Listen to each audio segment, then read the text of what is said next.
dar continuidade ao nosso curso sobre recursos em matéria penal, tendo hoje a honra e o prazer de ouvir as palestras dos professores Fernando da Costa Turinho Filho, renomado escritor, processualista penal que dispensa a apresentação, e do meu prezado e ilustre magistrado e colega de magistério, Sérgio Marcos de Moraes Piton, que igualmente dispensa qualquer apresentação, a não ser a de que, com muita alegria, com muita satisfação, nós estamos, ele e eu, juntos no magistério há 30 anos. Mas já completamos este ano 30 anos de atividade conjunta no magistério do Largo de São Francisco. Eu acho que esse é um dado muito importante para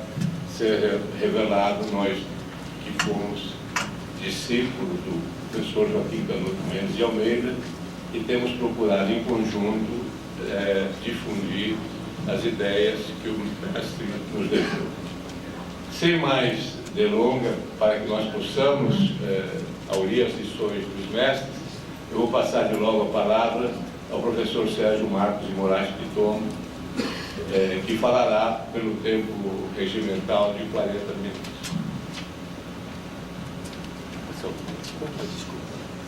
Muito obrigado.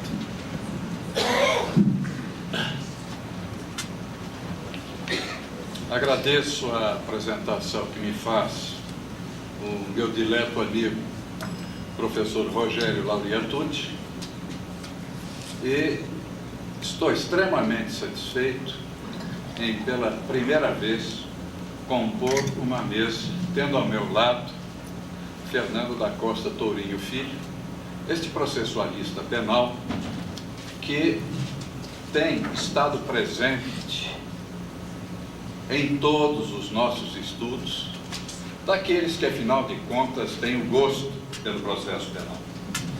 É preciso fazer uma explicação prévia.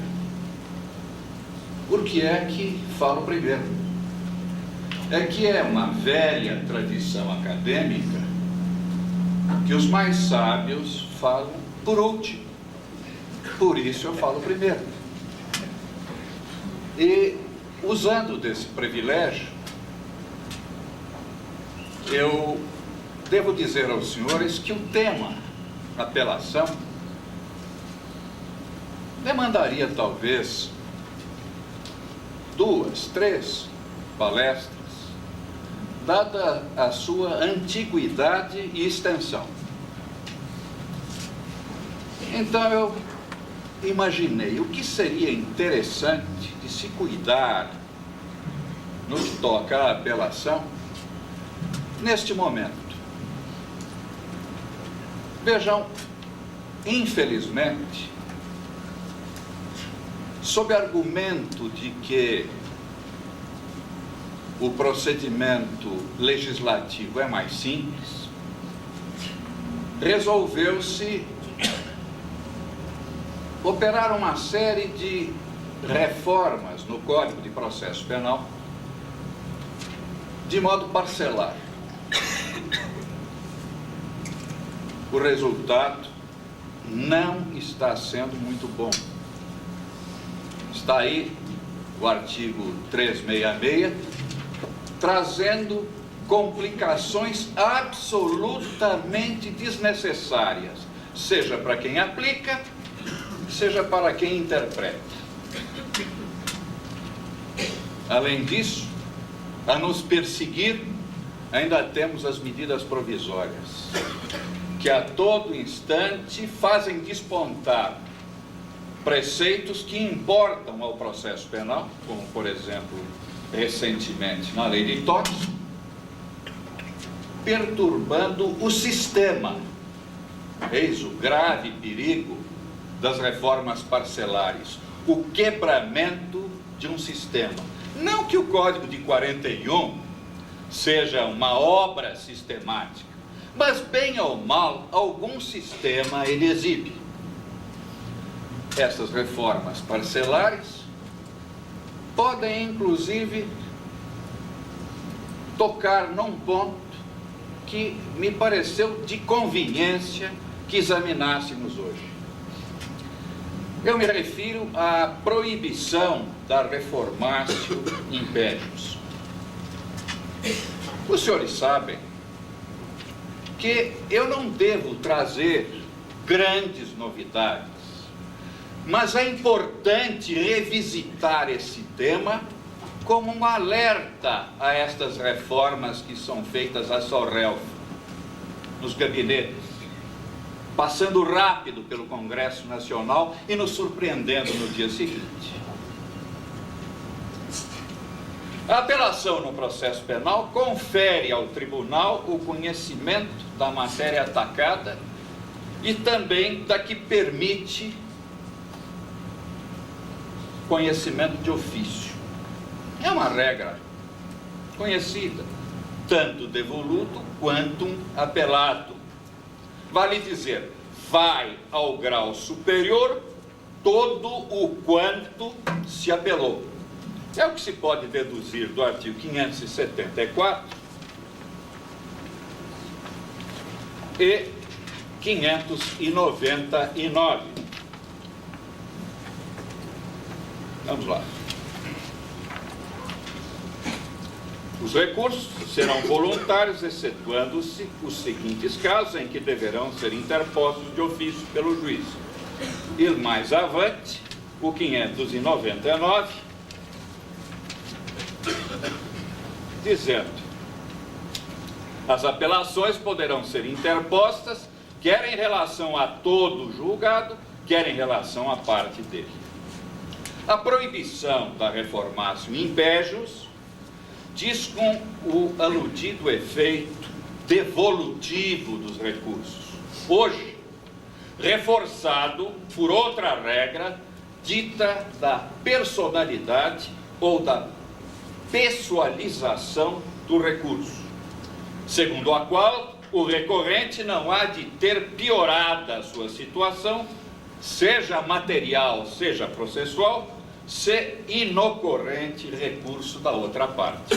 É o conhecido 627 do Código de Processo Penal. O tribunal, câmara ou turma atenderá nas suas decisões ao disposto nos artigos 383, 386, 387, no que for cabível, e a parte que nos importa, não podendo, porém, ser agravada a pena quando somente o réu houver apelado da sentença. Num primeiro lance, num primeiro momento, convém que se ofereça um conceito, não uma definição, apenas um conceito de reformatio impégios. Como a reforma, modificação ou nulidade da sentença penal condenatória no sentido mais gravoso para o acusado, sendo ele o único recorrente.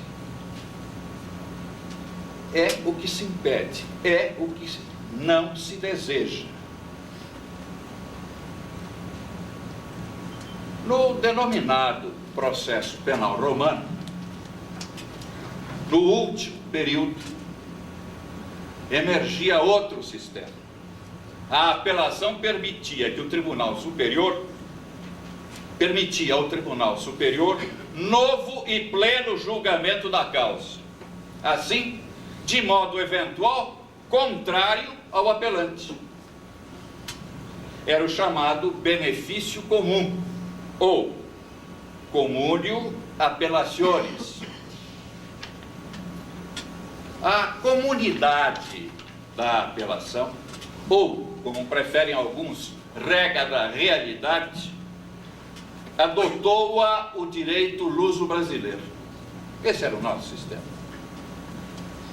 O mandamento achava-se presente nas três ordenações, na Afonsina, na Manuelina e na Filipina. As três ordenações mantiveram esse sistema, que se protraiu, inclusive, na legislação brasileira.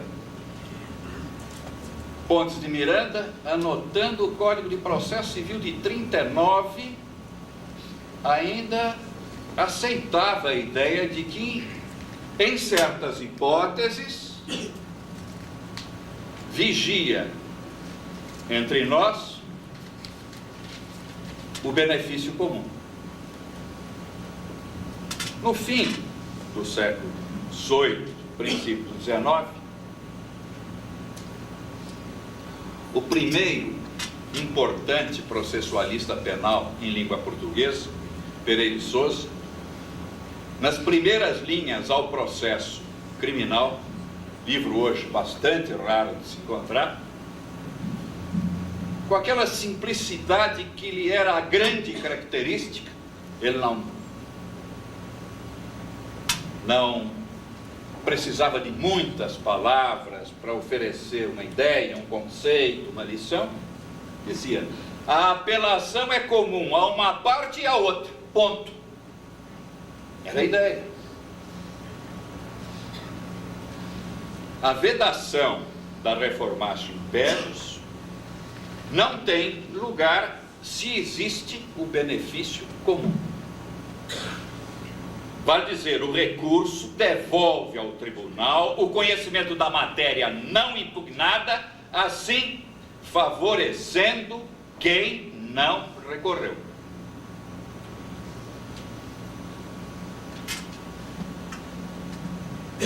Por que se mudou isso? Esta mudança é recente. Na França, é do princípio do século passado, salvo engano meu, 1806, um aviso do Conselho de Estado.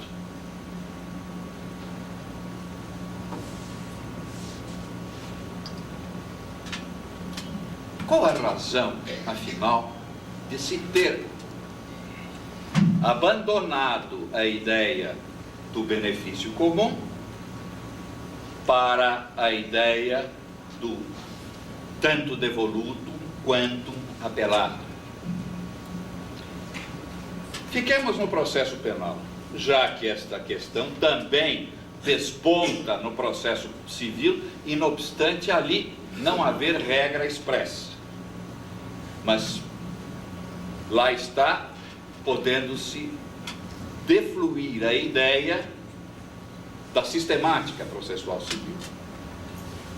Mas no processo penal, por quê? Ora, o estudo, o exame, a análise da inibição da Reformatio Imperium principia pela atenção, penso eu, primeiro, as regras da ampla defesa.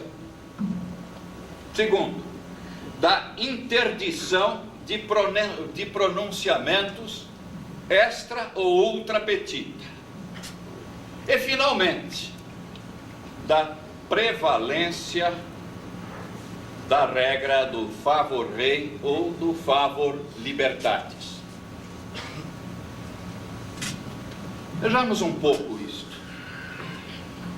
A garantia constitucional da ampla defesa diz com o direito de saber ou de conhecer antes os prazos recursais, de ter ciência de seu início,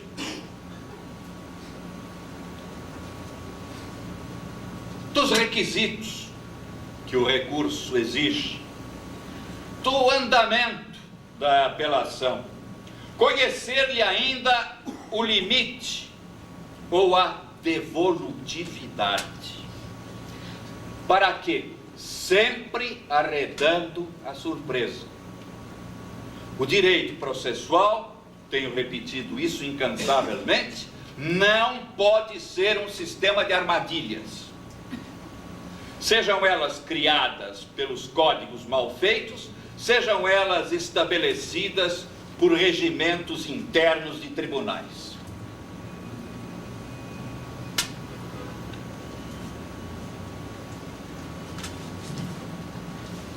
Importa também a bilateralidade da audiência durante o procedimento recursal. Já a contraditoriedade acha-se a evidência íncita no apelo e nos seus acidentes.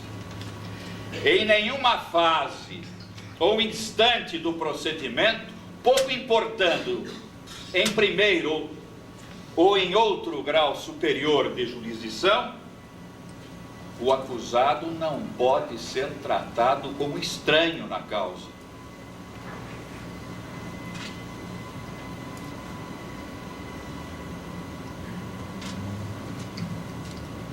Direito, por fim, à eventual prova emergente no correr do procedimento recursal. Eventual prova que desponte legitimamente obtida ou produzida. Se romper necessidade de prova, porque pertinente, relevante e idôneo o meio, elas importam ou podem importar ao imputado. Não há preclusão em matéria probatória, mas sem cabência, por exemplo, converter um julgamento em diligência para produzir prova contrária ao acusado, que é o único apelante. Recentemente vi esta violação ao favor libertatis, posta com até simplicidade num deciso. O Tribunal Superior, em princípio, não deve decidir nem ultra, nem extra petita. Não há de julgar nem a mais, nem fora do pedido recursal. Encontra-se, portanto, balizado e obstada a decisão contra o próprio apelante. Em regra, sempre se poderia argumentar que tal ideia impede o procedimento espontâneo do juiz, em razão do nemo iudex sine authore. Ou, se quiserem, não atue também o juiz de ofício, ne procedet iudex ex officio. A proibição da reformatio impejus guarda, entretanto, ao meu aviso, pelo menos, razões mais políticas do que lógicas. Emerge possível garantir a ampla defesa, vedar as decisões ultra e extra petita e ainda assim permitir o agravamento da situação do recorrente em reforma para pior. Os juristas de má-fé encontram sempre uma forma. E essa má-fé pode ser, inclusive, uma má-fé ideológica. É muito difícil apartar processo penal e ideologia.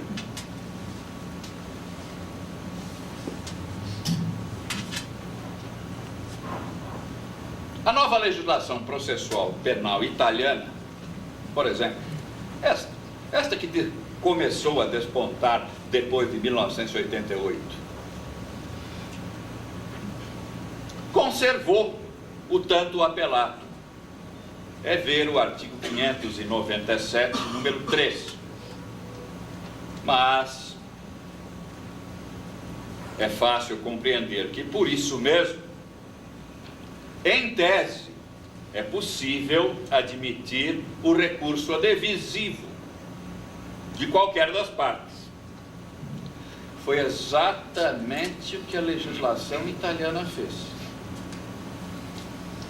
Ela conservou o tanto apelado, mas alguns artigos antes, no 595, permitiu o recurso adesivo, com o nome de apelo incidentale, Eu estou me referindo ao artigo 595. O que sucede? Fica sem maior vigor a vedação a reformar-se em pejos. Não obstante todo o discurso garantista de Ferrajoli.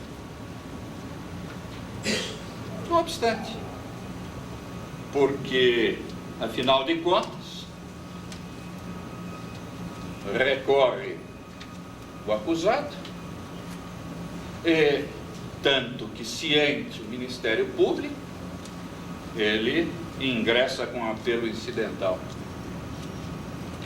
E conforme as circunstâncias do caso, isso pode tanger, inclusive, ao acusado desistir do recurso. Temer o julgamento.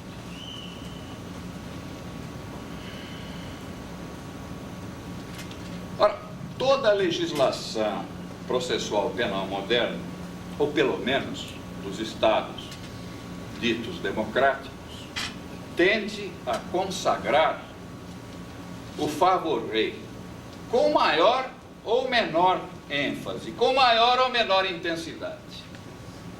E isto é assim variável porque a questão é basicamente política.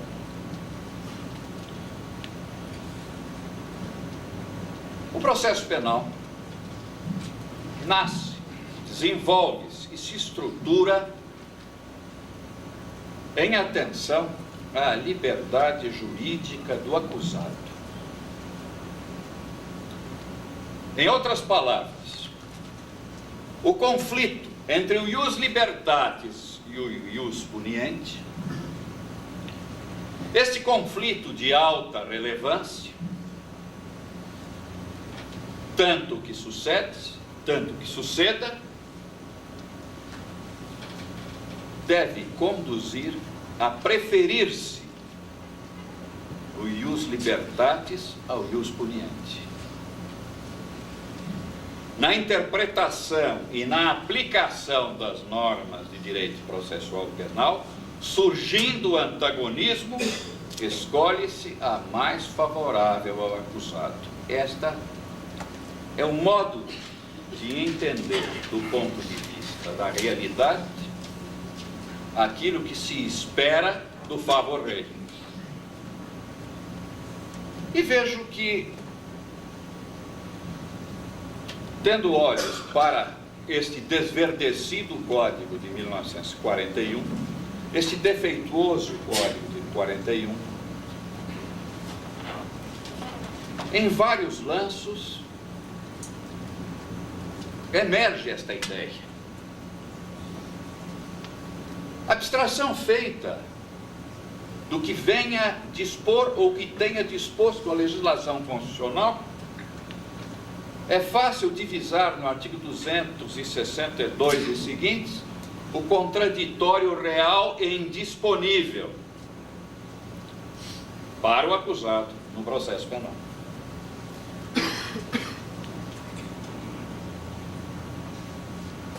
Não obstante as críticas dos dogmatas, convém que se tenha e se conserve a chamada absolvição dubitativa, isto é, aquela que desponta por falta de prova. A chamada absolvição fraca. Se quiser, a maior de todas, a do artigo 386, número 6.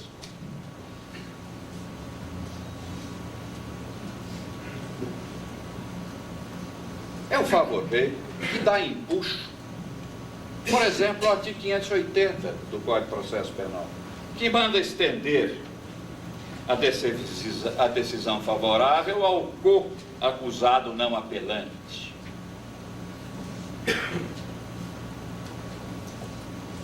Não vamos esquecer dos recursos privativos da defesa. O protesto por novo júri, por exemplo. A solução que o Código dá para as hipóteses de empate nas decisões de segundo grau. Veja, artigo 615. Havendo empate de votos no julgamento de recurso, se o presidente do tribunal, Câmara ou Turma, não tiver tomado parte na votação, proferirá voto de desempate. Mas vejam o segundo regramento, o segundo preceito.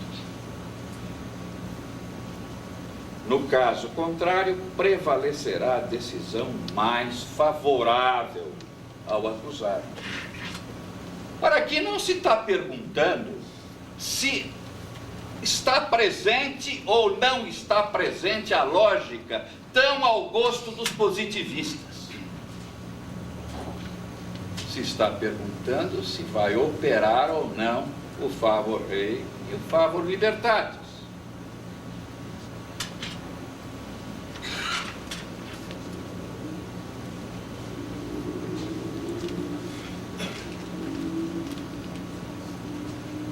São vários os exemplos. Mas o Código de Processo Penal vigorante permitiu que o Tribunal, Câmara ou Turma, proibidos como estão pela parte final do artigo 617, de agravar a pena em recurso exclusivo da defesa, operasse, entretanto, a emendatio libelli, isto é, aquela providência do artigo 383, que os senhores todos conhecem. O juiz poderá dar ao fato definição jurídica diversa da que constar da queixa ou da denúncia, ainda que, em consequência, tenha de aplicar pena mais grave. Aqui é a emenda do libelo. Não é a mudança do libelo que está no artigo seguinte, 384. Mas eu sempre tive muita dúvida, posto no terreno prático, se efetivamente isto seria razoável, estou pensando em primeiro grau de jurisdição, sem consulta ao acusado. Sempre a unânime orientação dos julgados me pareceu pouco real. Dizem, não se muda o fato, está se alterando tão só a ubicação. Mas qual o efeito disso em relação ao direito de defesa? Será assim tão simples? Eu sempre tive muita dúvida a respeito disso. Ora, permitiu-se a mudança no artigo 617, mas logo o professor Tourinho avisou, cuidado com isto. Esta mudança é possível desde que não cause dano ao acusado. Vale dizer, não é só uma questão de pena maior ou pena menor, ou da proibição de modificação de pena em sua qualidade e quantidade, prejudicando o acusado. É também a mudança da figura que de qualquer sorte traga lesão ao increpado que apelou sozinho.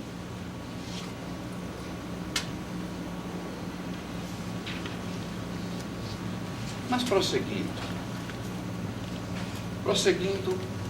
com a ideia de trazer problemas ao tema. A jurisprudência incumbiu-se, na mesma linha, em impedir a denominada reformácio impégios indireta. Assim, anulada a decisão condenatória mediante recurso, tão só do arguido, tão só do acusado, o juiz que proferir a nova sentença achar-se-á jungido ao máximo da pena imposta na sentença inválida. Importa assentar, a sentença nula passa a ter força e efeito sobre a nova válida. E isto faz o horror dos dogmatas, porque não pensam no favor rei, não pensam no favor libertatis, e raciocinam um processo penal esquemático a servir a uma doutrina e não à liberdade jurídica do imputado, em que, em última análise, é o que interessa para a sociedade. Desútil reclamar lógica. Não é disso que estamos tratando. A dimensão é a dimensão humana do processo penal, não uma teoria do processo. Assegura-se que a proibição da reformácio impégios indireta não vigora ao cuidar-se de sentença proferida pelo tribunal do júri. E de novo o professor Tourinho avisa, não é bem assim. Não vamos, afinal de contas, exagerar com isso. A soberania não é da sentença, é do veredito. É abrir a Constituição, é ir no artigo 5º, inciso 38, letra C, e verificar que a soberania é do veredito. E, portanto, se o novo Conselho de Sentença conservar o entendimento quanto ao fato,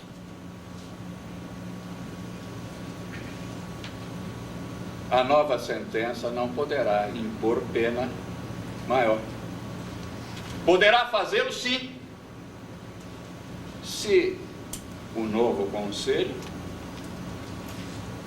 admitir uma agravante, por exemplo, que não foi vista, que não foi referida, que não foi trazida a julgamento ou que foi rejeitada.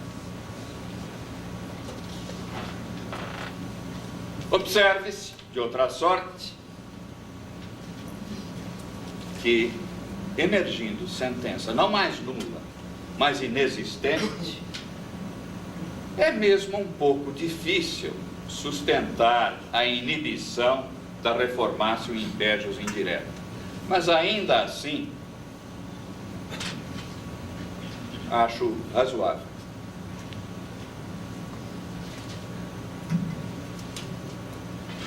Fala-se também em reformácio impégios benéfica, uma espécie um tanto rara.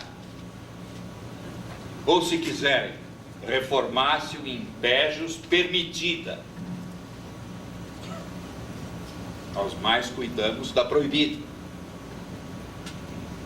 Sei quando ocorre agravamento só aparente da situação do acusado para lhe possibilitar a obtenção de um maior proveito ou vantagem no plano prático. Exemplificam normalmente os autores com um pequeno aumento de pena para ensejar o protesto por novo júri. Isto é ao contrário do que muitas vezes fazem os juízes. Eles diminuem a pena no seu cálculo para não ensejar o protesto.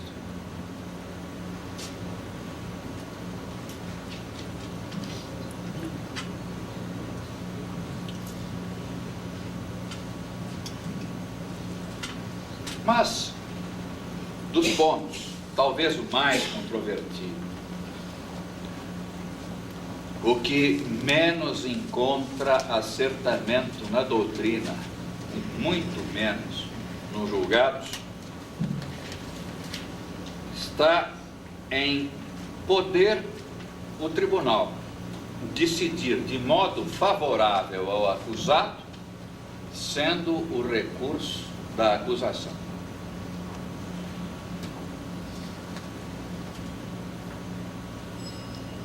Portanto, agora, na verdade, do que estamos cuidando? Da reformácio in pejus, sim. Está se reformando para pior, para quem recorreu. Vale dizer, o acusador. Os senhores vão encontrar, no mais das vezes, na doutrina, o nome de reformácio in melius. Não é melius, não. É pejus mesmo. Porque quem recorreu foi o acusador. E o tribunal,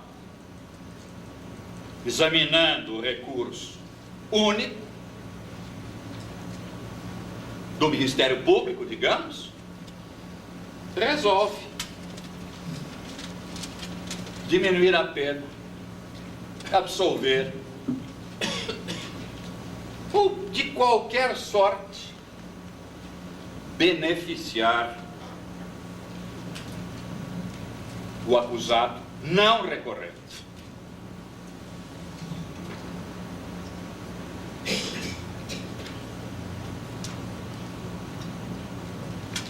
Uns entendem que a igualdade de tratamento que se deve dispensar às partes obsta à solução benéfica ao acusado. Devo dizer aos senhores que este é um tema para também difícil.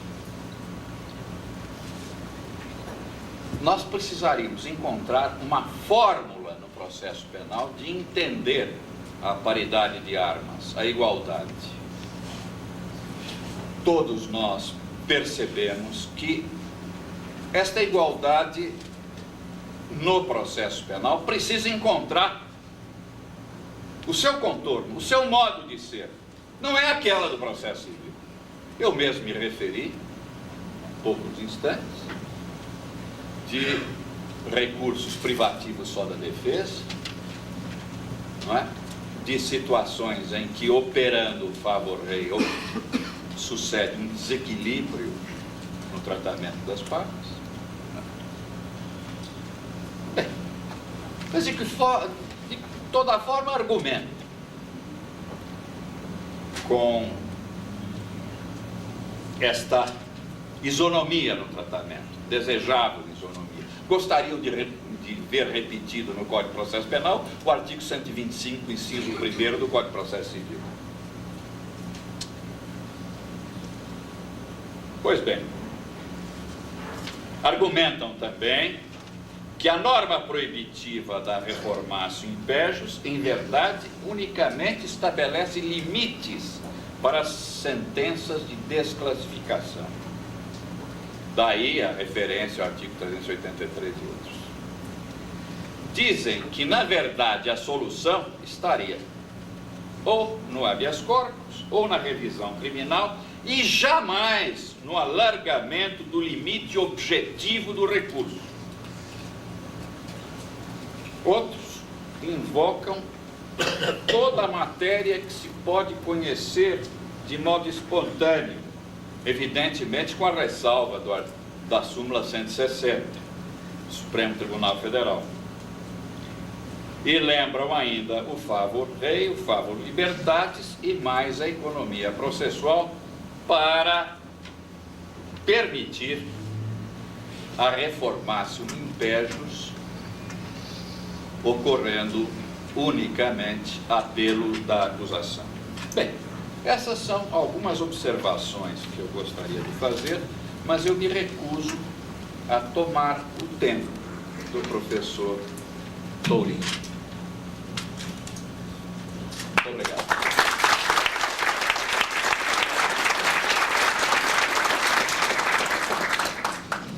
Eu passo agora a palavra imediatamente ao professor Fernando da Costa Tourinho Filho para a sua esperada exposição. Meus colegas, hoje eu tive comigo o professor Tucci,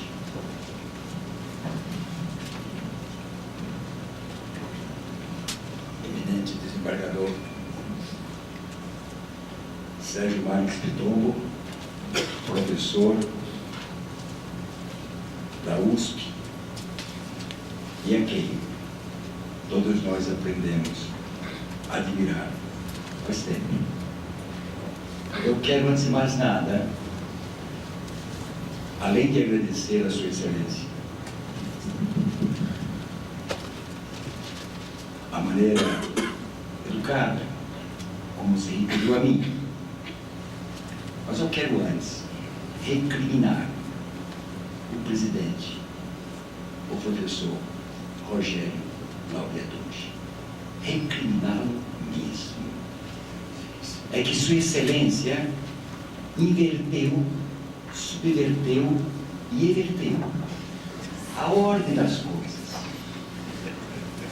Devia a Sua Excelência deixar a aula de mestrado para o fim e a de bacharelado para mim. E Sua Excelência subverteu a ordem das coisas. Eu, francamente, aprendi e muito com o professor Pitombo. Não sou conferencista, não sou palestrista, eu sou apenas um ex-promotor provinciano, advogado provinciano, professor provinciano, e não sei fazer palestra. A única coisa que eu sei fazer na minha vida é explicar para os meus alunos processo penal, à minha maneira, sem maior erudição. O ponto, ou a matéria que me foi atribuída, apelação. Todos nós sabemos que, de todos os recursos ordinários, o mais importante é o recurso de apelo. E por duas razões. A primeira delas é porque o recurso de apelação transforma, de regra, a segunda instância numa verdadeira primeira segunda instância, porque ali se permite a apreciação não só das questões facti, como das questões juris suscitadas no primeiro grau. E em segundo lugar, porque de regra é mercê da apelação que se combate o ato mais eminente da relação processual, que é a sentença. Sentenças ou decisões apeláveis nós encontramos no primeiro grau, juiz de direito, como proator, nós encontramos no juizado especial e encontramos no tribunal do júri.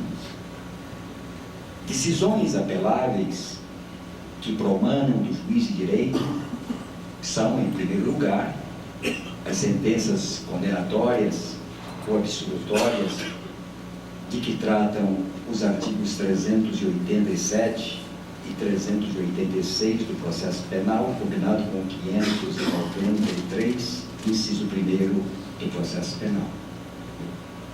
Indaga-se, antes de mais nada, toda sentença absolutória implica apelação ou permite o recurso de apelo? Obviamente não. Quando se trata, por exemplo, da chamada absolvição sumária, a que se refere o 411 do processo penal, ali nós encontramos apenas, ao lado do denominado, entre aspas, recurso ex officio, referido no final do 411, bem como no 574 do processo penal, nós temos ainda o recurso em sentido estrito, tratado no artigo 586, número 6, ambos do processo penal. Mas temos mais. Muitas vezes se trata de uma decisão absolutória e que não comporta apelo. Eu me refiro àquelas decisões absolutórias proferidas nas ações penais originárias. O Tribunal de Justiça, quando absolve ou condena uma daquelas pessoas que se sujeitam a ele, ou que tem um Tribunal de Justiça como seu foro privativo, os termos entre nós em São Paulo, do artigo 74 da Constituição, obviamente que esta pessoa não terá direito à apelação. Poderá sim interpor um recurso especial, um recurso extraordinário, a apelação não. Outras vezes é o problema de uma condenação pelo tribunal do júri. Se porventura a pena imposta pelo tribunal do júri for igual ou superior a 20 anos por um só crime, obviamente que o recurso oponível será o protesto, e mesmo que se entre com apelação, nada impede que o juiz, em face do princípio da fungibilidade dos recursos, que vem tratado no artigo 579 do processo penal, receba o apelo como se protesto fosse. Ao lado dessas decisões definitivas, condenatórias, absolutórias, proferidas pelo juiz de direito, nós temos ainda, no artigo 593, inciso 2º, as decisões ditas terminativas de mérito, que apreciam o mérito, mas não condenam nem absolvem. Nós encontramos ali, no Código de Processo Penal, em todo aquele capítulo das medidas assecuratórias, quando se trata do sequestro de imóvel do 126, sequestro de imóvel do 132, da hipoteca legal do 134, do sequestro do 137, da restituição de coisa apreendida do artigo 120, ali, todas aquelas decisões são apeladas porque terminativas de mérito e não permitem o recurso em sentido estrito. Ainda temos aquelas decisões com força de definitivas ou simplesmente, como chama o Código de Processo Penal no artigo 800, número 2, de decisões interlocutórias mistas, encerram o processo, mas não apreciam o mérito, desde que para essa decisão não haja o recurso em sentido estrito, como ocorre com o julgamento da exceção de coisa julgada, de litispendência, que permite o recurso em sentido estrito, nos termos do 581, número 3 do processo penal. Mas se porventura houver alguma dessas decisões, se não comportarem o recurso em sentido estrito, o recurso oponível é o apelo. E exemplo disso, nós encontramos no artigo 89 do Código da Lei 9.099 de 95, ao tratar da suspensão condicional do processo. Ao lado desses atos jurisdicionais proferidos pelo juiz de direito, nós vamos encontrar uma apelação diferente no juizado especial. Diferente por duas razões, ou talvez por três razões. A primeira delas é pertinente ao prazo. O artigo 82 da Lei 9.099 refere-se ao prazo de 10 dias para a interposição do apelo. A segunda novidade é o fato de que o apelo a que se refere o artigo 82 assemelha-se, em tudo e por tudo, ao apelo do processo civil, uma vez que as razões devem ser apresentadas no momento da interposição do recurso, com a petição de interposição do recurso. E a terceira é de que a semelhança do que se dá com o parágrafo 2º do artigo 44 da Lei de Imprensa, a 5.250, de 9 de fevereiro de 67, permite-se ali o apelo para combater a decisão do juiz que haja rejeitado a denúncia ou queixa. No júri, nós encontramos também a apelação, só que no júri a apelação é mais diferente ainda, porque se trata de apelação de fundamentação vinculada, considerando a soberania dos veredictos, a que se refere o inciso 38 do artigo 5º da Constituição, dispôs o legislador, no artigo 593, inciso 3º, que a apelação para combater decisão do júri somente será possível naquelas 4 hipóteses que nós já conhecemos. Quando houver nulidade posterior à pronúncia,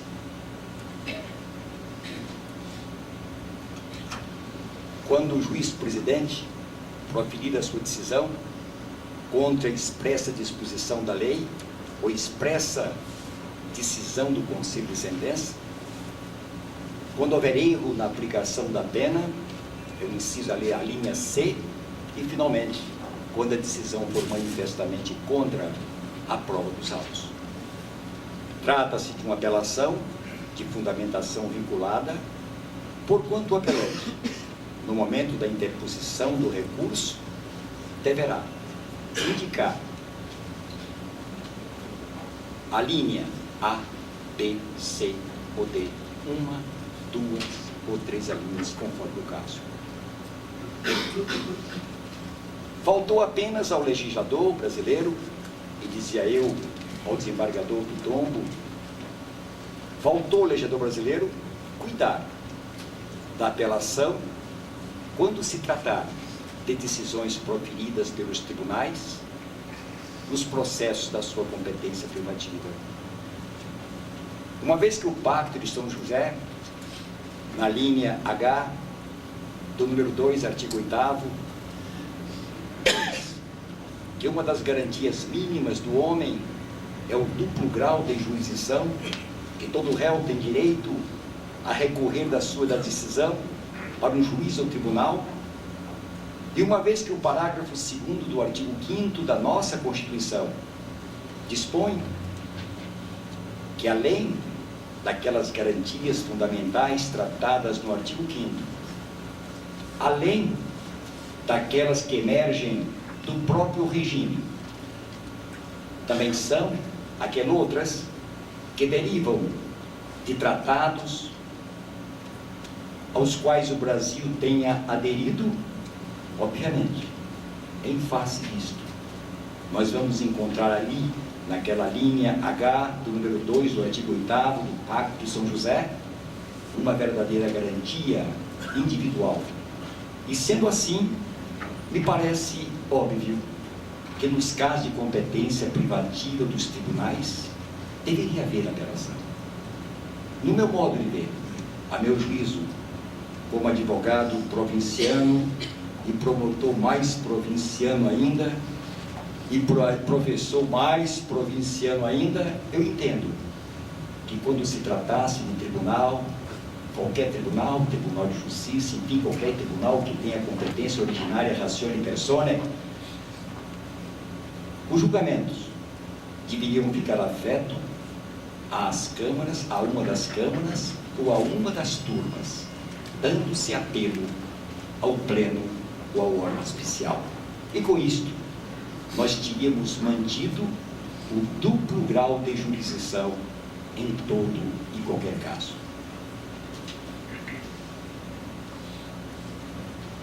Disse aos meus colegas que eu não sou professor de processo penal, não sou mestre de processo penal.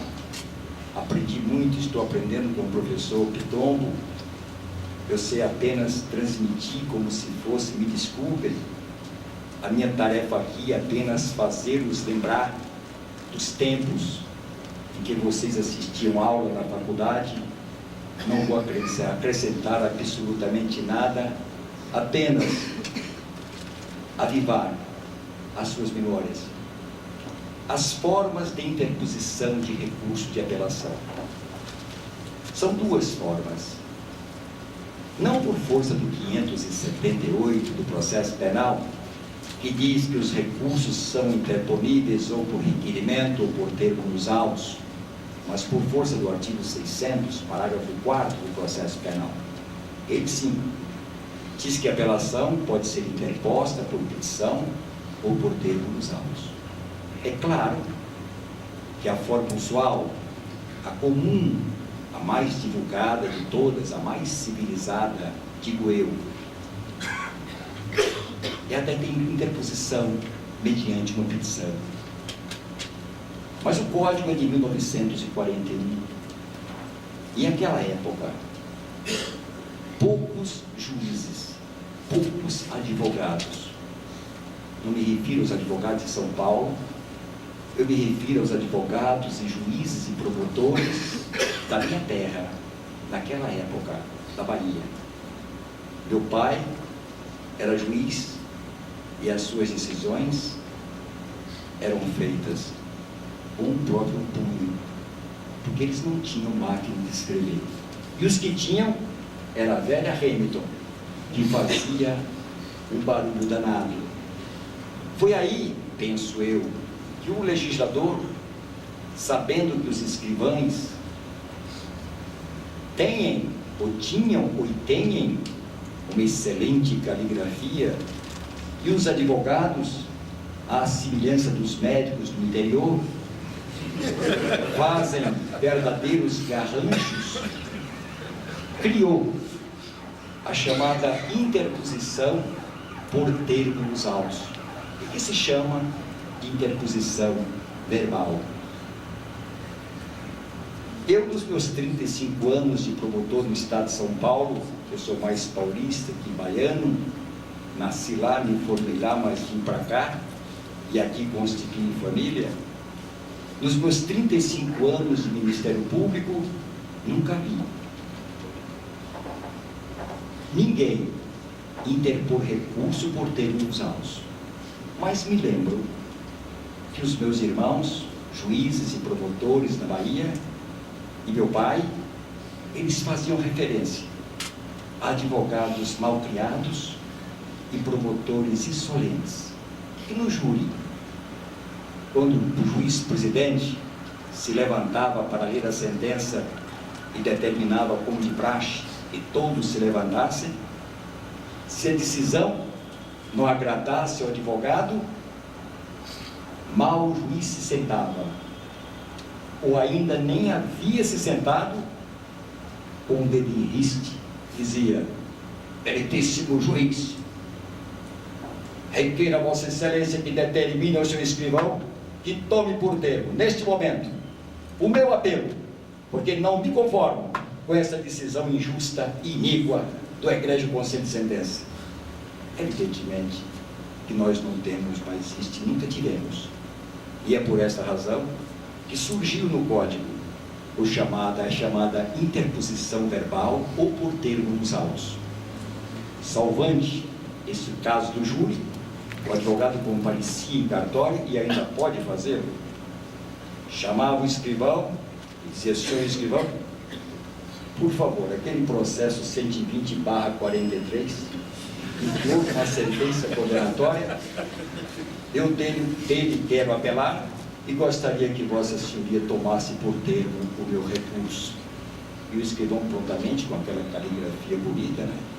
Aos 10 dias do mês de agosto de 1943, compareceu em cartório o doutor Frodital, e por ele foi dito que, não se conformando data vênia, o data vênia é sempre necessário, não se conformando data vênia com a respeitável sentença que condenou o Frodital, que era mesmo apelar, como apelando está para o egrégio Tribunal de Justiça de apelação naquela época, né? Nos termos do artigo 593, inciso 1º do Código de Processo Penal. São essas as duas formas de interposição que nós temos. O parágrafo 4º do artigo 600 criou uma novidade, dizendo que o apelante pode protestar na sua petição pela juntada das suas razões de apelo na segunda instância. Em primeiro lugar, em face desta regra permissiva do parágrafo 4º, já está havendo abuso por parte de alguns colegas, e eu soube disto por informação que me prestou um colega meu de Mato Grosso do Sul. Já está havendo um certo abuso, em que o advogado militante na capital, e em face de uma decisão proferida na capital, ele entra com apelação e protesta ali no viaduto, e protesta pela apresentação das razões aqui na Praça João Mendes. Evidentemente que não foi esta razão que levou o legislador a instituir aquilo que está no parágrafo 4º, mas simplesmente para uma maior comodidade do advogado. Advogados que residem em São Paulo têm o seu domicílio aqui e têm várias causas pelo interior afora. É natural que o legislador, querendo beneficiá-lo, lhe permitisse a interposição lá, com a apresentação das razões aqui, para a sua comodidade. Foi um meio favor.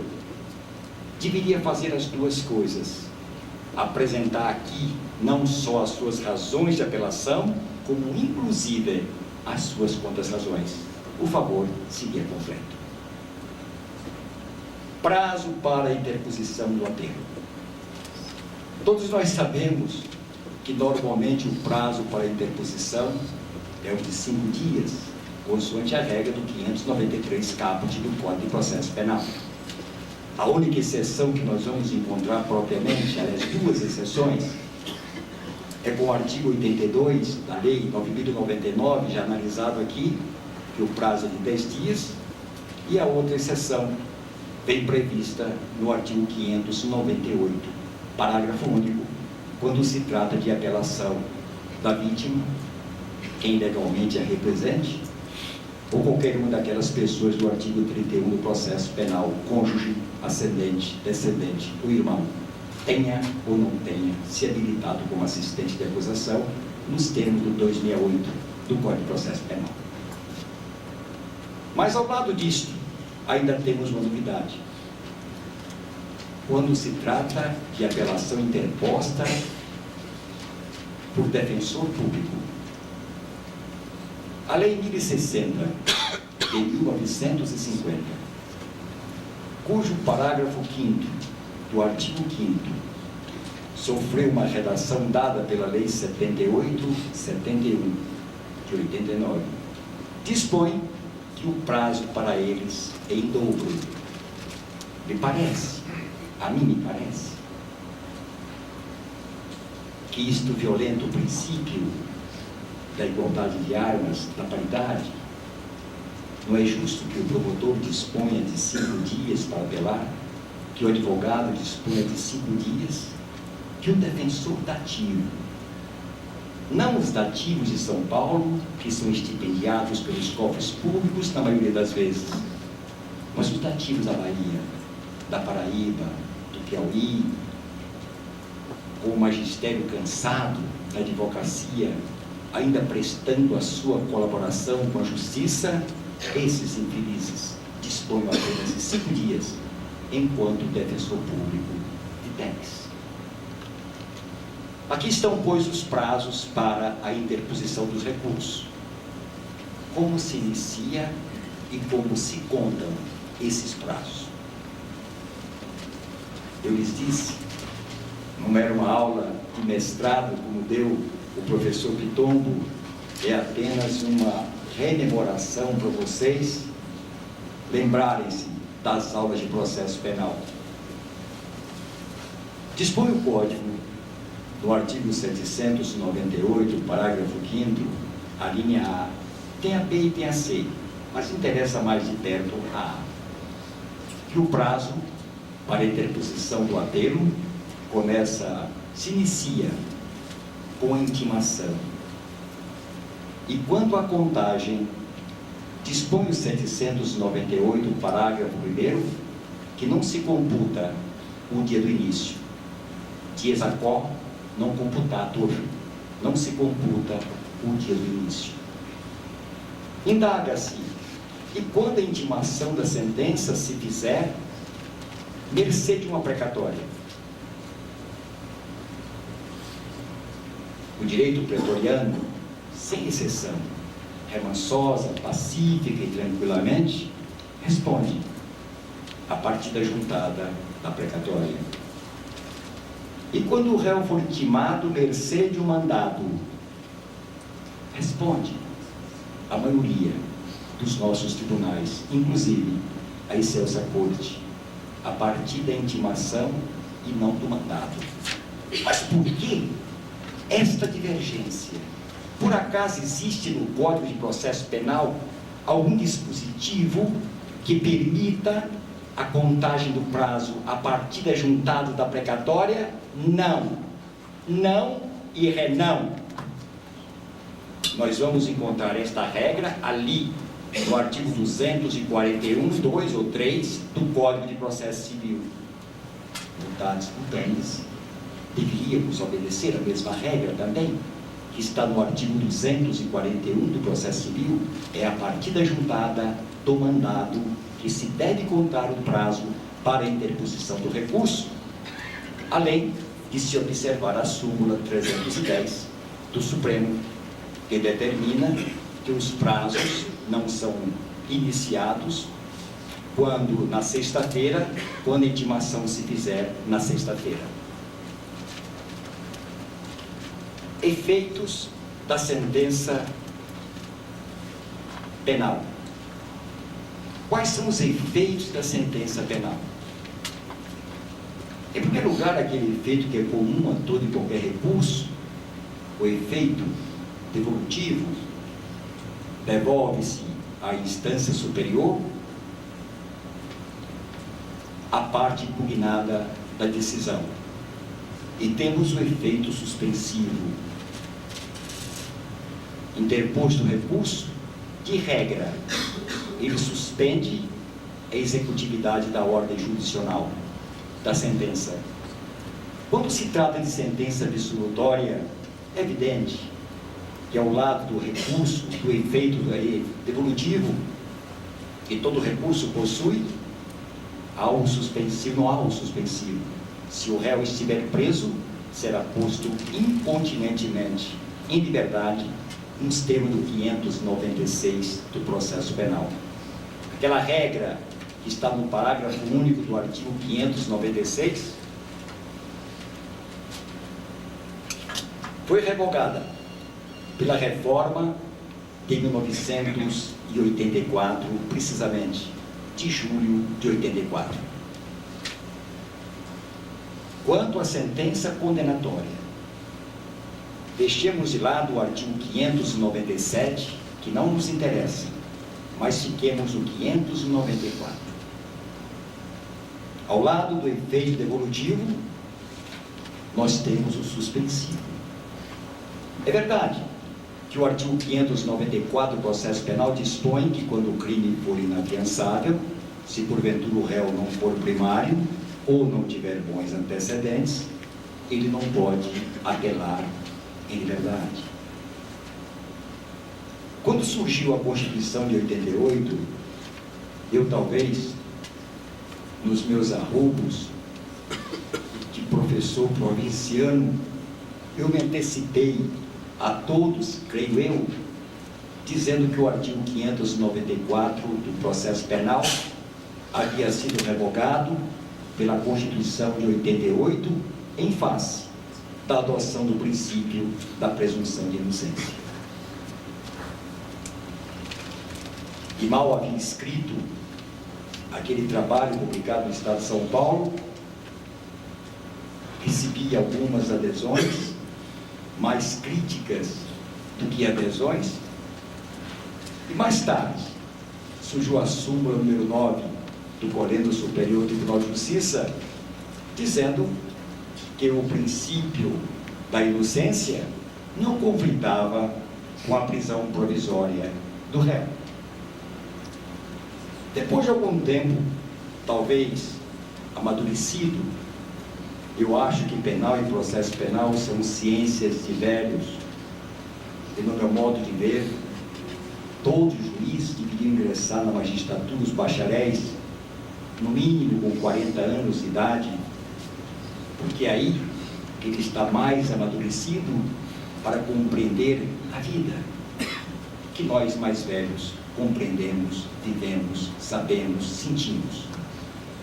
Então dizia eu, e pensando bem sobre o assunto, e lendo evidentemente os autores da minha predileção, no particular, o professor Júlio Maier, concluí com ele que quando se estuda o princípio da inocência na Constituição, a gente deve fazer uma análise histórico-cultural do princípio.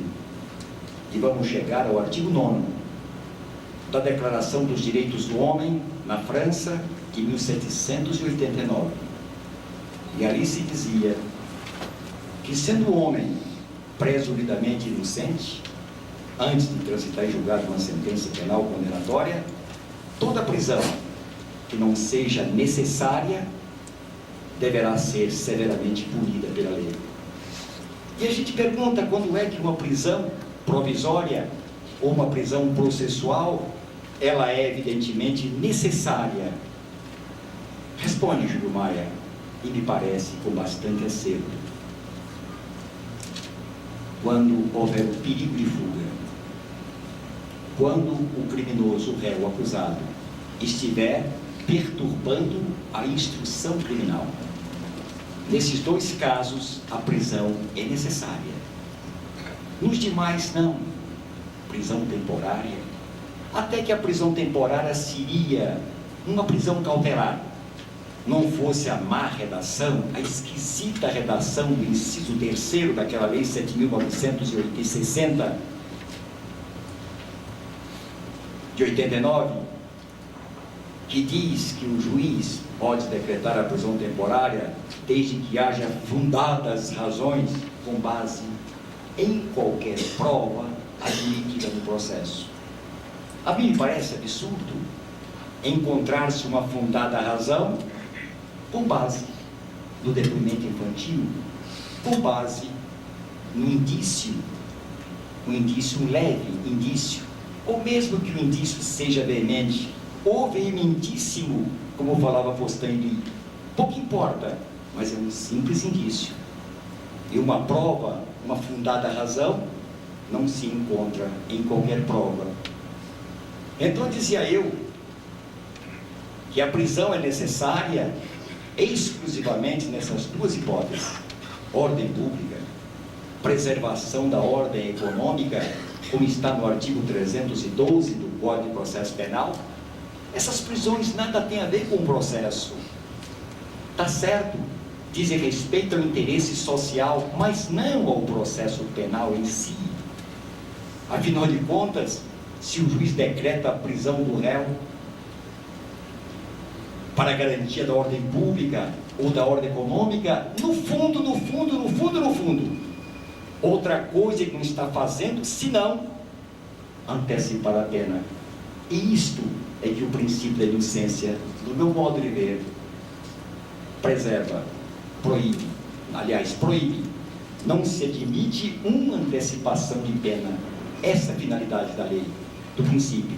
Sendo assim, é evidente que sempre que houver uma sentença penal condenatória, pouco importa que o réu seja reincidente, que ele tenha maus antecedentes, que até hoje ninguém sabe, é uma coisa profundamente subjetiva, ninguém ainda procurou definir com absoluta segurança, precisão de linguagem, uma linguagem escorreita, o que seja esses maus antecedentes.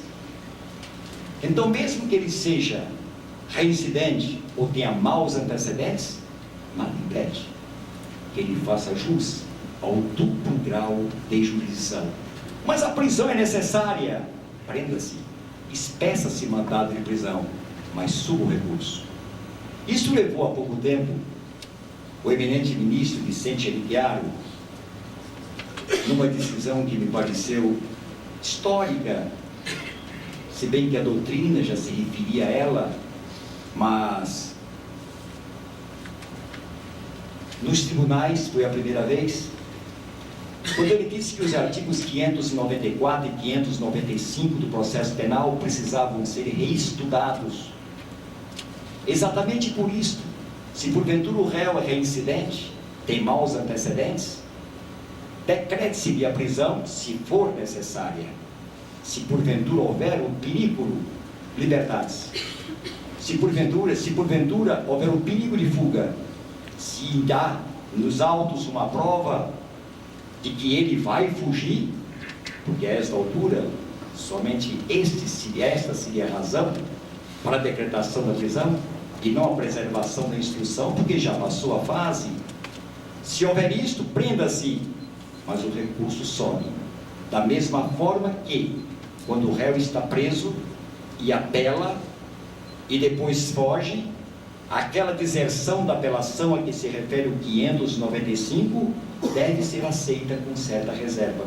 E disse ele, espeça-se mandado de prisão contra o fujão, mas faça subir o recurso, porque é um direito fundamental, uma garantia fundamental que ele tem, tudo duplo grau de jurisdição.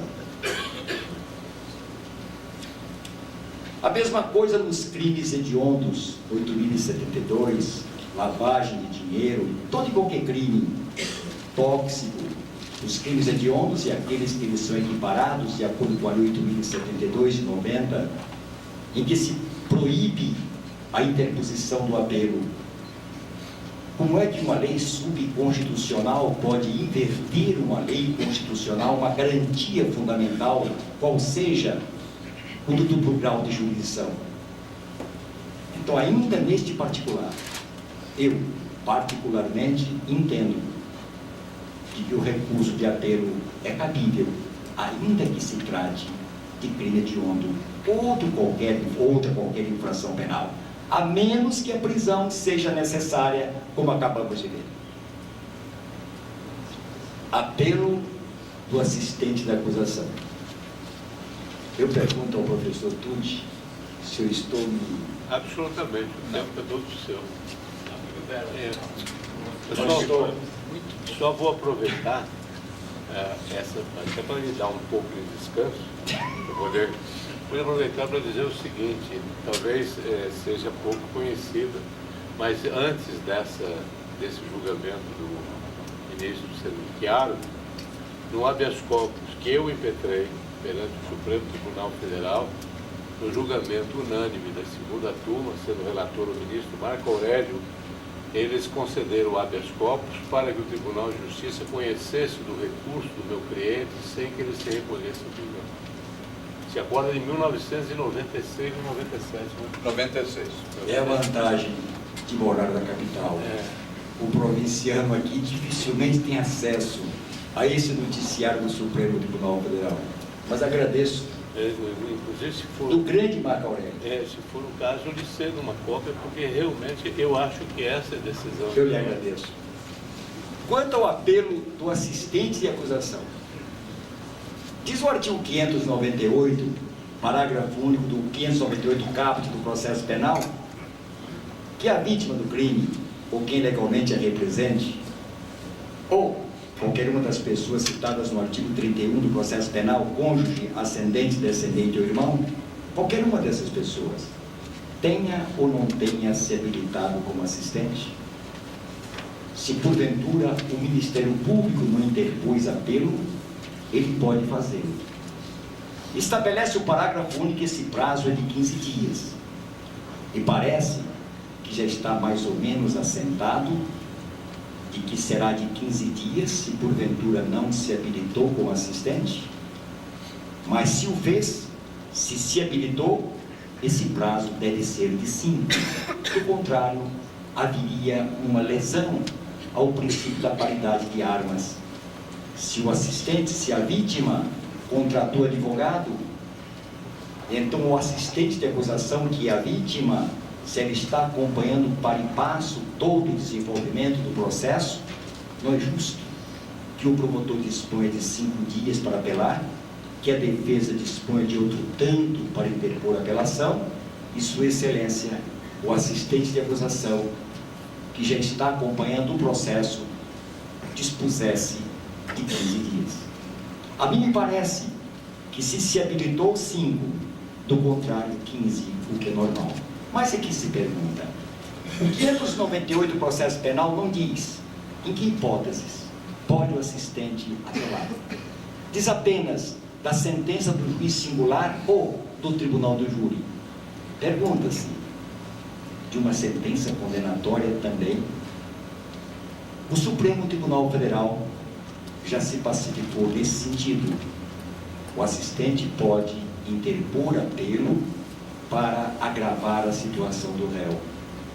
A mim não me parece que isto seja possível. E dou as minhas razões. Primeiramente, indagando o que foi que levou o legislador brasileiro a permitir que dos crimes de ação pública condicionada ou incondicionada a vítima pudesse intervir no processo, o interveniente adesivo facultativo, ao lado do promotor. Que motivos teria o legislador para isto? Fazendo-se uma interpretação sistemática do Código. A mim me pareceu que o legislador teve em vista o interesse que a vítima tem em face de uma eventual sentença penal condenatória. Porque se o artigo 91, inciso 1º do Código Penal dispõe ser efeito da sentença penal condenatória a obrigação de ressarcir o dano, o processo penal, no artigo 63, repete, praticamente com as mesmas palavras, esta mesma regra. Assim, em face da influência que uma sentença penal condenatória exerce no cível, mesmo por força do 1525 do Código Civil, onde se diz que a responsabilidade penal é independente da civil, mas não se questionará mais sobre fato e autoria quando essas questões se acharem soberanamente decididas no crime.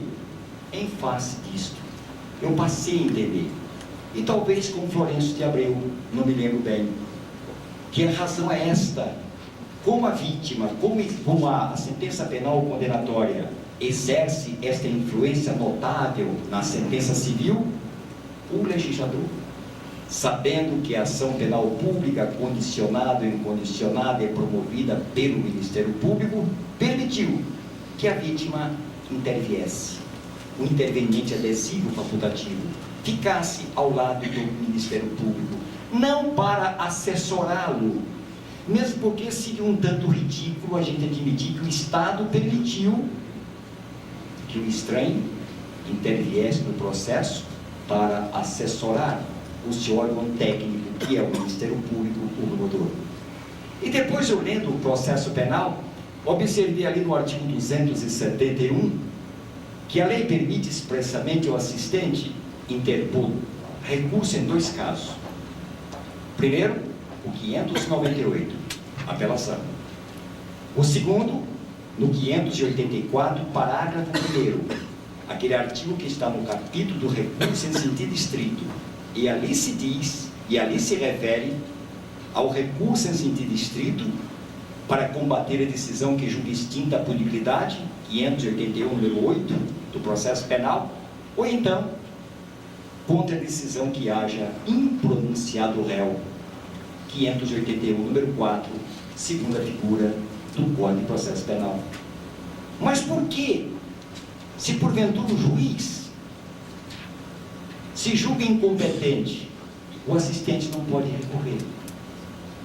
Por que, se porventura o juiz conceder uma fiança a um homicida ou coisa que o valha, se porventura o juiz arbitrar a fiança num lugar em que não é possível o arbitramento da fiança, se porventura o juiz revogar uma prisão que não pode ser revogada, e se o Ministério Público não interpuser recurso, por que o assistente não pode?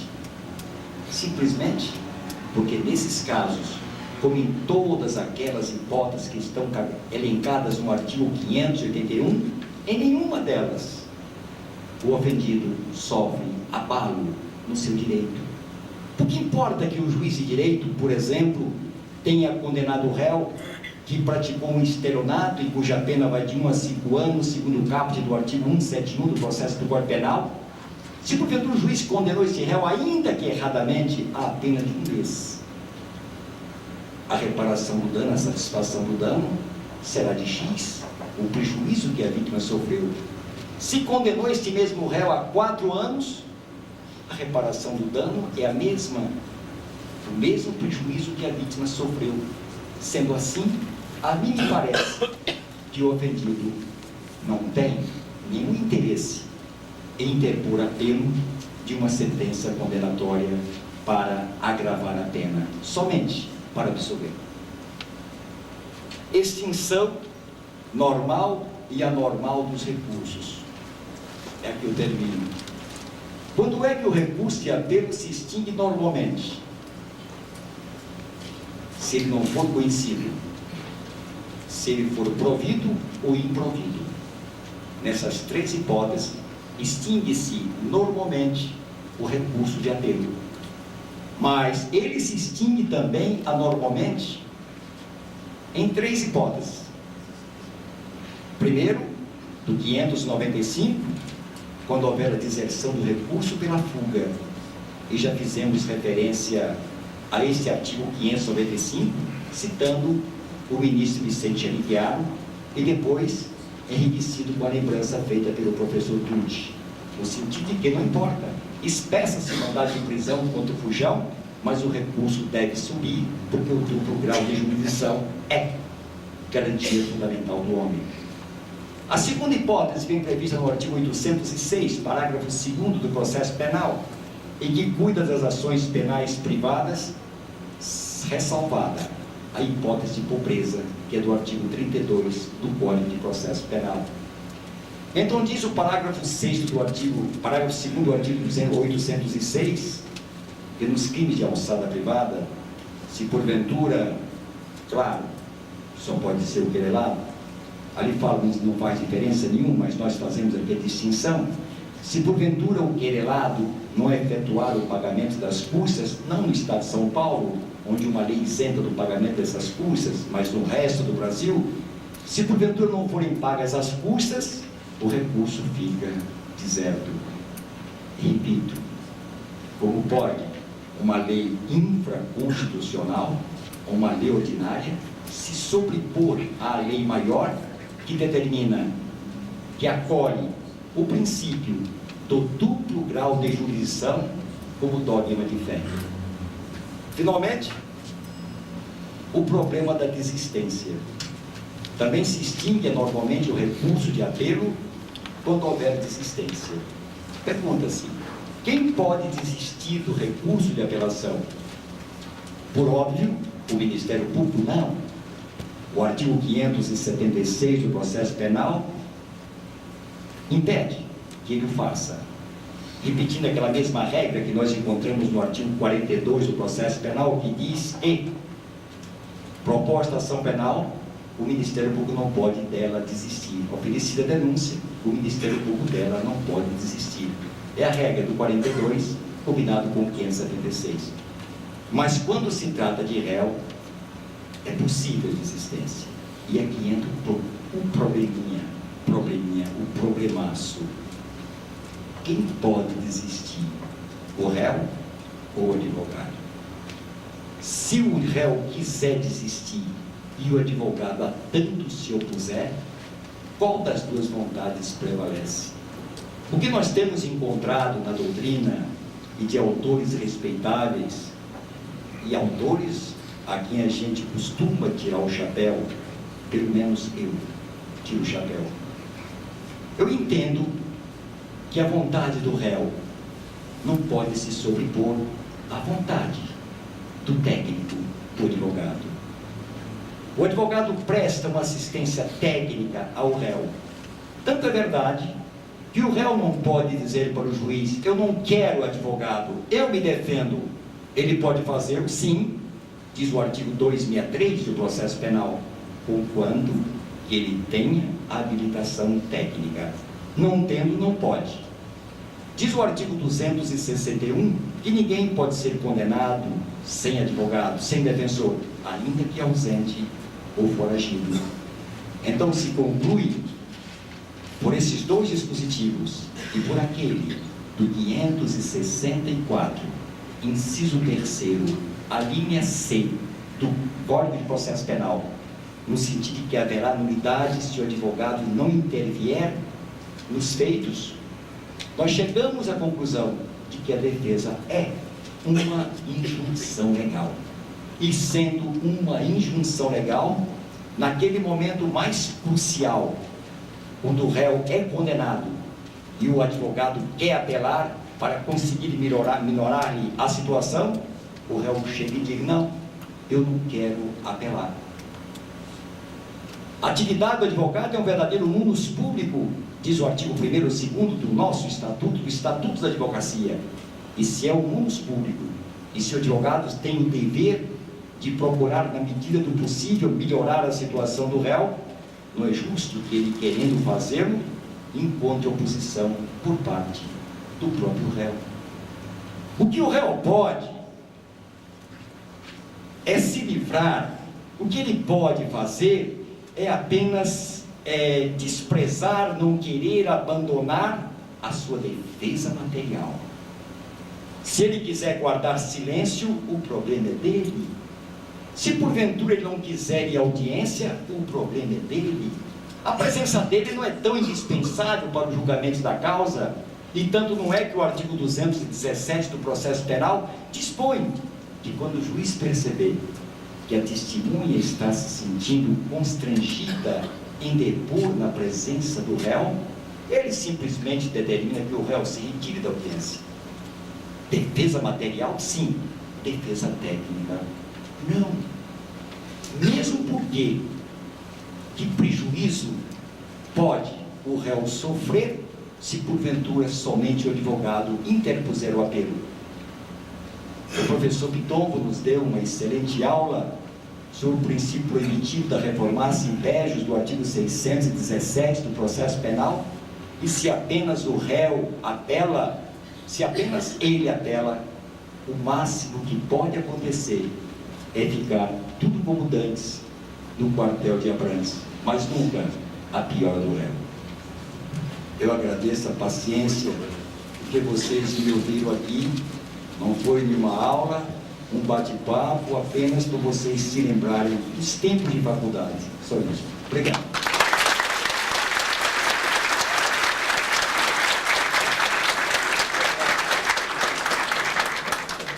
Eu não preciso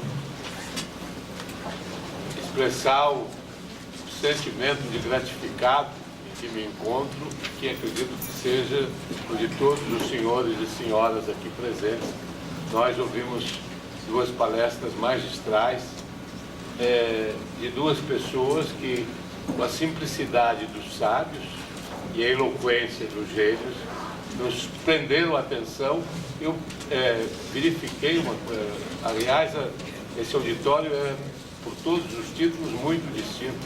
A atenção, o silêncio com que os senhores permaneceram durante todas as duas palestras é realmente para nós que exercemos o magistério um verdadeiro prêmio. Eu acredito que os conferencistas se entendem premiados pelo seu interesse, pela sua atenção, pela sua presença. Antes de passar o debate, eu gostaria de fazer dois questionamentos aos meus ilustres colegas que estão hoje dominando o nosso ambiente. A primeira delas, pela ordem, ao professor Pitombo, que nos demonstrou a importância do Instituto da Reformatio Imperius no processo penal. E eu pergunto a Sua Excelência se não seria o caso de, num futuro próximo, com uma legislação penal mais aperfeiçoada, nós colocarmos num dispositivo da lei o efeito devolutivo pleno da apelação do Ministério Público, como existe em certos países. Eu tenho a impressão de que no processo penal moderno seria necessária a inserção na legislação de uma regra como esta. O recurso do acusado deveria ser conhecido nos limites da interposição, porém, o do Ministério Público deveria devolver ao tribunal o conhecimento pleno do caso. Esta me parece uma colocação que poderia ser explicada pelo ilustre colega. E com relação ao... Eu vou fazer as duas, porque assim, cada um... E com relação à palestra do professor Torinho, eu fiquei com uma dúvida que gostaria que fosse esclarecida devidamente por Sua Excelência. Com relação à situação, principalmente aqui no estado de São Paulo, aos processos de competência originária do tribunal, o nosso Tribunal de Justiça hoje tem uma seção específica de processos contra prefeitos. Quer dizer, tal o número, a avalanche de processos que tem surgido, por motivos que nós todos sabemos. E, realmente, o nosso sistema constitucional consagra o duplo grau de jurisdição. Não é possível que, pelo fato da competência originária, se faça um único julgamento para depois se obter os recursos, para depois se conceder os recursos excepcionais, ou especial ou extraordinário. Mas eu estava me lembrando aqui, na medida em que eu vi a sua exposição, da situação anterior do Código de Processo Civil, em que havia, naqueles processos de competência originária dos tribunais locais, a apelação para o Supremo Tribunal Federal. E aí, então, se perfazia o duplo grau de jurisdição. Não seria o caso, porque nós temos, por exemplo, o recurso ordinário, nos casos de habeas corpus e de mandado de segurança, de se colocar a nomenclatura do recurso pouco importa, poderia ser o próprio recurso ordinário, não é? Ou recurso de apelação, mas não para o mesmo tribunal, por exemplo, como eu ouvi na sua posição, de se recorrer de um julgamento da Câmara para o órgão plenário, para o Tribunal Pleno. Quer dizer, realmente, esta é a única dúvida que me colocou o seu discernimento, aliás, como sempre, muito claro, todos perceberam, mas eu tenho a impressão de que nós não poderíamos perfazer o duplo grau de jurisdição no mesmo tribunal, no mesmo grau jurisdicional. Eu gostaria de ouvi-lo também sobre esse aspecto decidido. Bem, no que toca à apelação plena do Ministério Público, a resposta é sim e não. Se nós aceitarmos a reformar-se impérios no recurso do Ministério Público, sim. Se recusarmos, não. Mas não de lege, não na atual legislação. Não na atual legislação. De lege ferenda. De lege ferenda, isso que eu gostaria de saber. Pois é. Qual a sua ideia? É um tema de política legislativa. Pois não? é. Tanto que se aceite a reformar-se impérios no recurso do Ministério Como na Público. revisão criminal, por exemplo. Como na revisão. É isso? É essa a ideia. Eu também. É essa a E ideia. o seu? Eu não... Nesse ponto, qual seria a sua opinião? Quer dizer, eu acho, no modo de ver, é que quando o Ministério Público recorre, salvo engano, é o artigo 505 do Código de Processo Penal francês, que dispõe que quando o Ministério Público recorre, é o Estado que está recorrendo.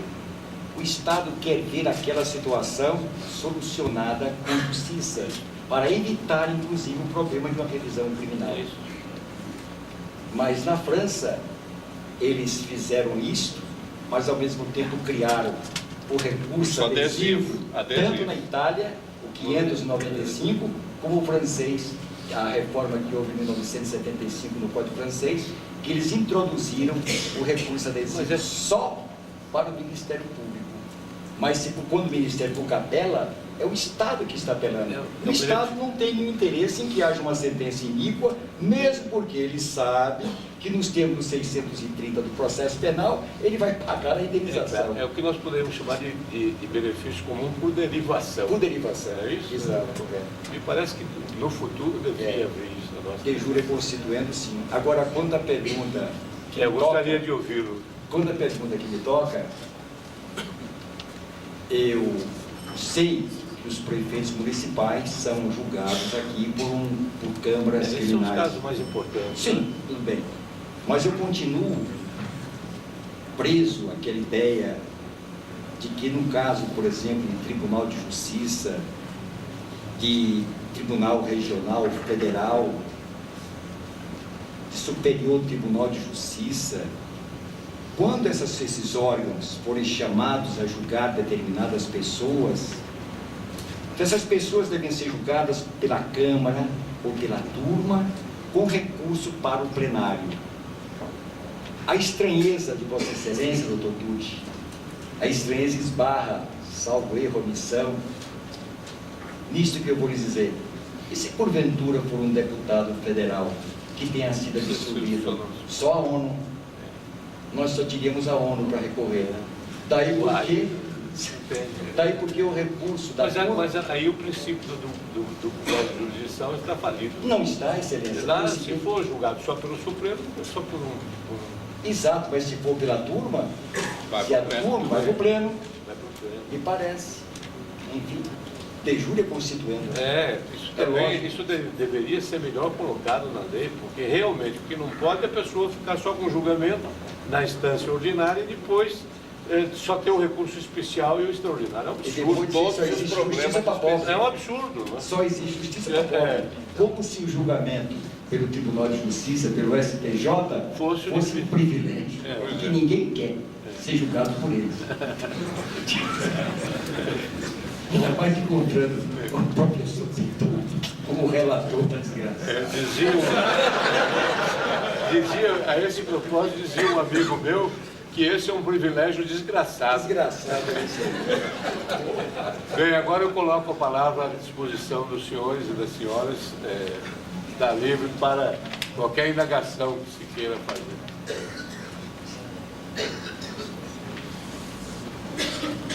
O silêncio aqui também é qualificado.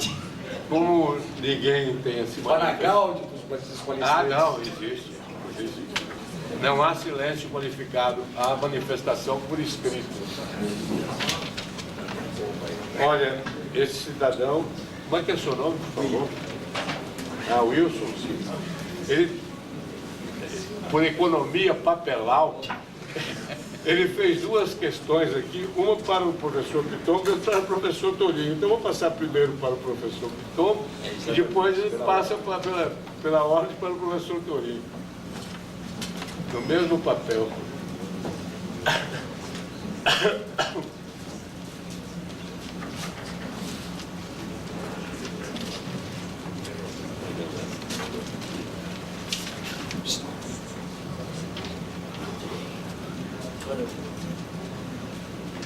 Pode falar. Estou? Ah, tá lendo.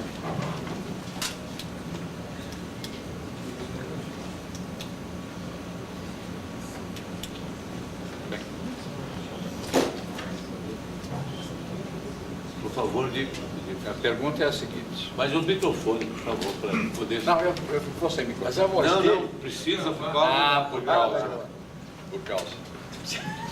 O réu revela durante todo o curso do processo penal, em primeira instância, em virtude de lhe ser decretada a prisão preventiva, optou por não se apresentar. Na prolação da sentença, o juiz concedeu o direito de apelar em liberdade, contudo condenou a pena de 2 anos de reclusão em regime aberto. Em segunda instância, poderia pedir na apelação a conversão do julgamento em diligência para ser interrogado. O tribunal poderá ou deverá atender? Veja, precisamos lembrar que tudo isto sofreu uma fortíssima alteração com o artigo 366 do Código de Processo Penal. Tenho a impressão que a sua hipótese está um pouco difícil. Veja bem, primeiro, eu faria a seguinte observação. Tecnicamente, não há mais revelia no processo penal, não? Contar desta modificação.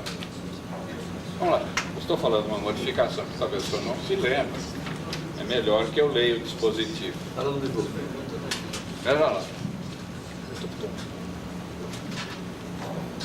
Se o acusado, citado por edital, não comparecer nem constituir advogado, ficarão suspensos o processo e o curso do prazo prescricional, podendo o juiz determinar a produção antecipada das provas consideradas urgentes e, se for o caso, decretar a prisão preventiva nos termos dispostos no artigo 312.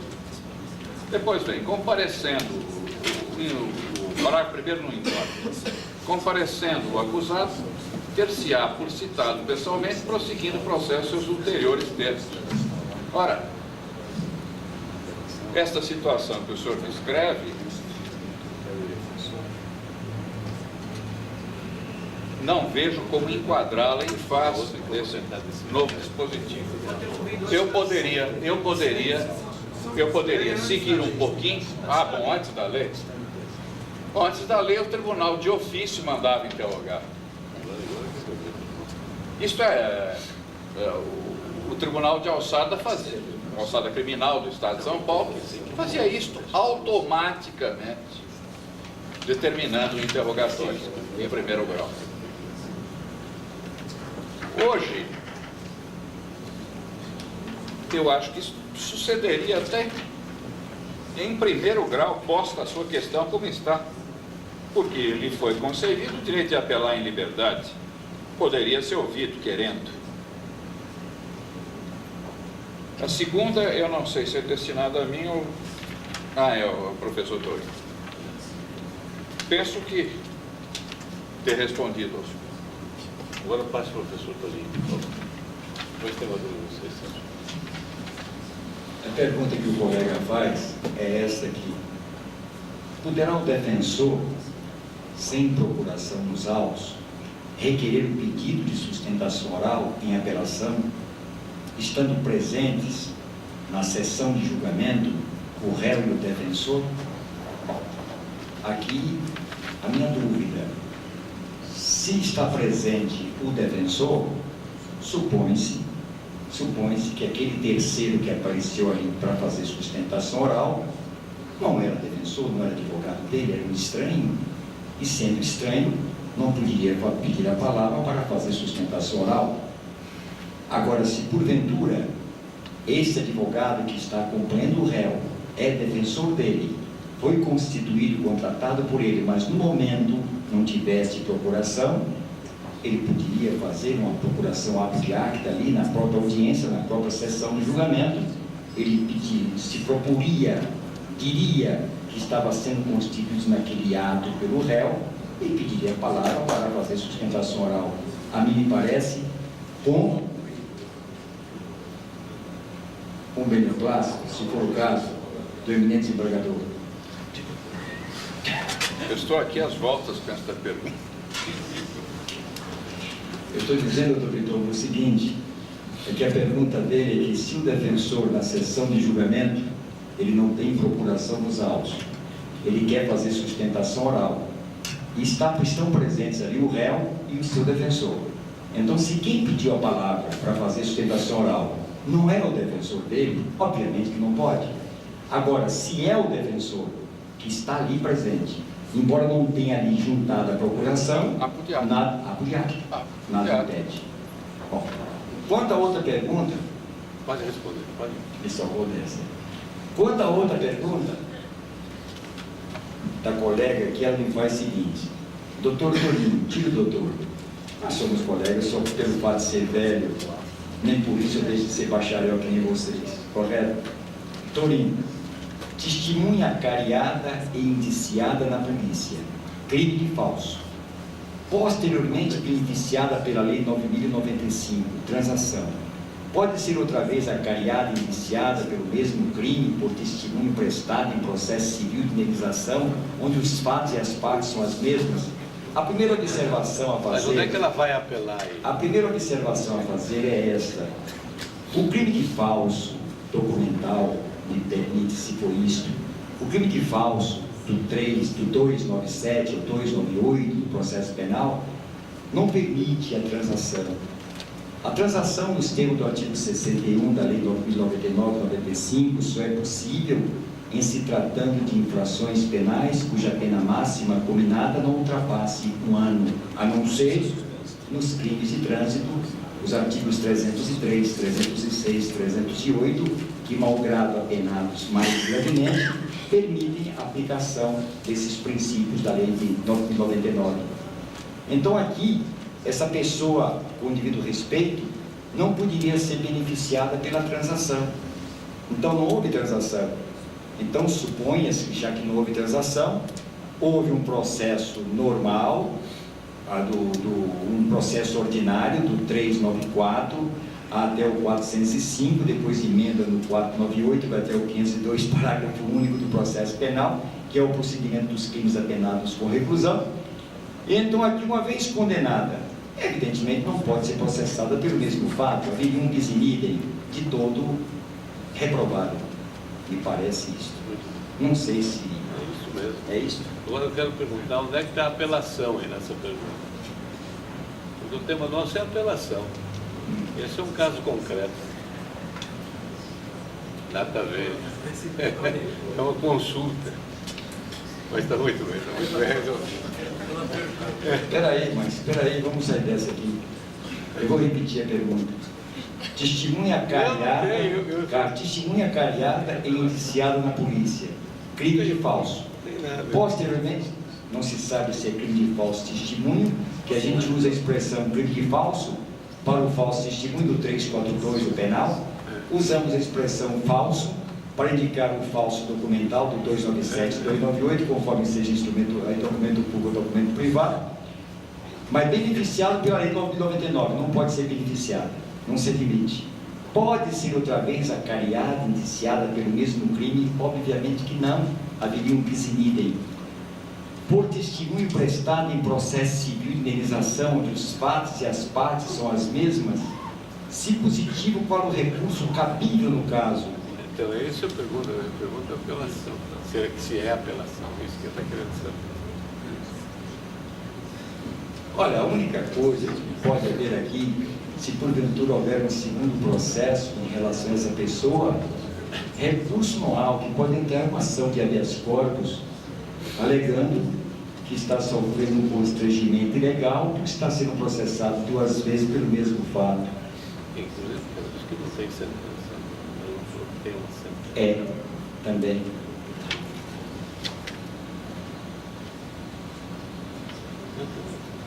Pois eu acho que aqui, no caso, a única providência que ela poderia tomar seria a impetração de morte de habeas corpus, com fundamento no 648 do processo penal, data lene, para ser mais educado, datíssima máxima lene. Esse é o máximo que eu posso falar. Está ótimo. Está otimíssimo. E professor Vitor, uma última sua, por favor. Em primeira instância, Olha o microfone, por favor. em primeira instância, devendo o magistrado aplicar o artigo 384, por erro, observa o procedimento do 383 do Código de Processo Penal e condena o acusado. Transita em julgado para o Ministério Público. Busca o acusado, por via de apelação, o reconhecimento da nulidade, tendo em vista a proibição da reformagem império. Pergunta-se, a única solução é a absolvição? Veja bem, aqui o que falhou foi a garantia constitucional do direito de defesa. Evidentemente, o processo está nulo. Aqui não se cuida de reformar impérios. Vai se verificar simplesmente esta nulidade que ele está arguindo, e o recurso é só dele. não se cuida de reformar Simpégios. Agora, naturalmente, devido ao adiantado da hora, há mais uma questão aqui que foi levada ao professor Torinho, ele vai responder e eu vou me permitir encerrar o trabalho. A pergunta é essa. O réu, após sentença que o condenou a 2 anos e 8 meses, apelou dessa sentença, já se encontra preso há 15 meses. Formulou pedido de livramento condicional. A apelação está sub judice. Receberá esse benefício? Em primeiro lugar, quero me parecer que aqui se trata de um juiz mão pesada, porque se a pena imposta foi de 2 anos e 8 meses, isso já comporta a prisão aberta, desde que ele seja primário e tenha bons antecedentes, claro, desde que ele não seja reincidente, me desculpem. Mas se porventura ele é reincidente e não fez jus à prisão aberta e já se encontra preso há 15 meses, praticamente já está cumprindo a pena, formulou o pedido de livramento condicional, a apelação está sub judice. Receberá esse benefício? A mim me parece que não há necessidade, ele tem que aguardar por primeiro o pronunciamento do tribunal, para depois então tomar essa providência. Suponhamos que ele seja absolvido, como ficaria a situação dele? Me parece. É um absurdo o tribunal levar esse tempo para julgar. Também. É o preço. Muito bem. Agradecendo a atenção de todos, eu convoco para a última sessão do nosso curso amanhã, quando serão examinados os recursos especial e extraordinário pelos professores Antônio Magalhães Gomes Filho e ministro Luiz Vicente Luciano. Muito obrigado, muito boa noite.